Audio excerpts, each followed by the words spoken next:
My dear sisters and brothers in Jesus Christ, I would like to start this reflection with this small Japanese proverb. None of us is as strong as all of us.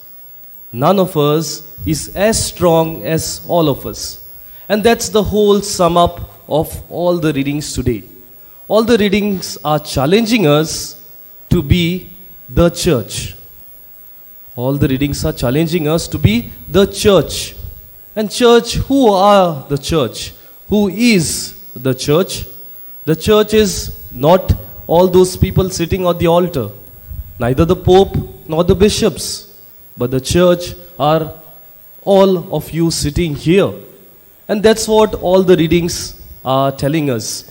We together, we, Pope, Bishop, priest, and all of you are the church. That's what the reading is telling us. Today's theme we are reflecting upon is, like Saint Francis Xavier, let us walk the synodal path together. Let us walk the synodal path together. As I begin my reflection, I want this question to be in your minds. When opportunities are given to you to be the church, to take opportunity in the church, to lead the church, do you willingly come forward to do that? Or do you make sure that someone else will come and do that? Or the priest of the place will come and do that? Do I take opportunity to do the task of the church? Because we are baptized Christians. And every baptized Catholic is supposed to spread the mission of Christ. So I want you to reflect on this question. When opportunity is given to you, do you come forward and say, yes, I will do this for the church? Let us reflect on this question with this small anecdote. Once there was a football league. Everyone likes football in Goa.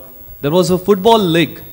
And during the football league, one of the weakest teams, the underdogs, came for the finals. And there was this mighty another team. Now the coach of the underdog team knew that they cannot win this final except one thing. There was one player at the backy. His name was Friedman. And if the ball is been given to Friedman, there was a slight chance for them to win. So the coach directs the whole team in order to give the ball to Friedman. But the first attempt happens. The ball doesn't reach Friedman. Now the coach says, okay, let's try for the second half. Again, the attempts take place. The second attempt, again the ball doesn't reach Friedman. The third attempt happens, and the fourth. Still, the ball doesn't reach Friedman. And this team, which is the underdog team, loses. And as normal, the greatest team wins. Now all the players come to the dressing room and they say, the coach tells him why the ball was not given to the Friedman. Because he was the one who could run fast and overcome the struggles and score a goal. Then the other players said, we wanted to give ball to Friedman, but Friedman did not wanted the ball. My dear sisters and brothers, this is today's readings. In today's first reading, taken from the book of Daniel, we have a beautiful understanding of Daniel. He sees Nebuchadnezzar, the king, sees a dream. Now, mind you, we need to understand that book of Daniel, they are already in exile in Babylon. And Daniel has been taken as someone who could read the scriptures, who will understand, who is very knowledgeable, has to be. And he has been taken to understand the Babylonian scriptures. So he was a clever guy. Now the king says to him, without I telling you my dream, you tell me what is my dream. And Daniel, with the help of the Lord, tells him the dream. And the dream is very simple. We heard in the first reading. There's a statue. The statue's head is of gold. The breast and the hands are of the silver. The thighs are of bronze, and the feet are of the iron. But one feet is of iron, one feet is of clay.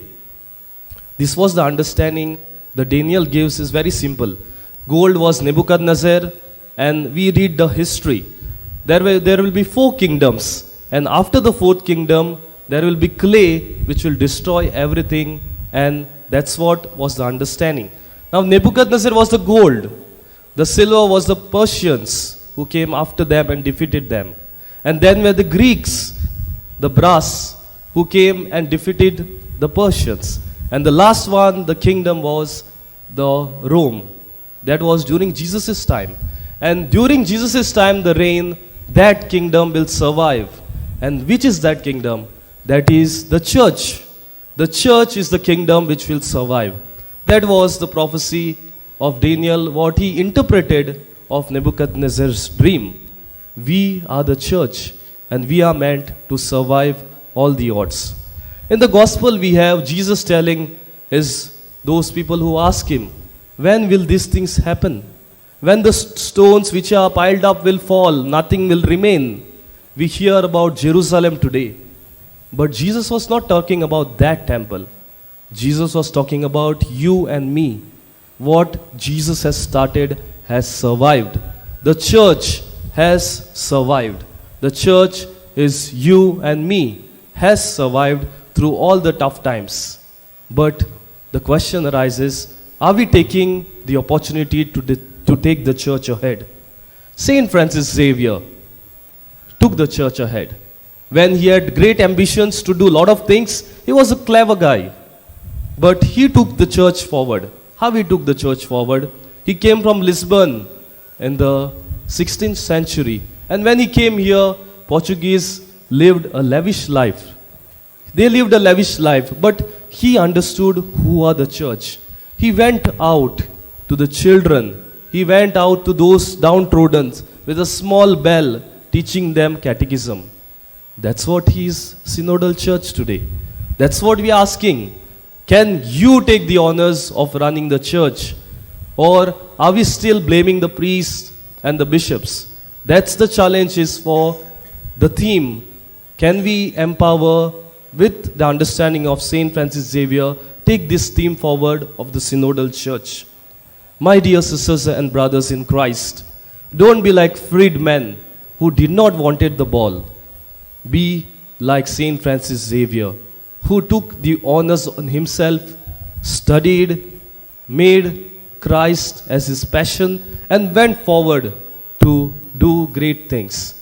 Today, we alone are not the church who is sitting this side, but you are the church. And Pope Francis beautifully speaks about the synodal church, where every one of you have participation.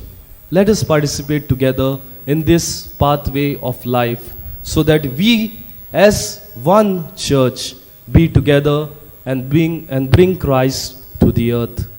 Amen.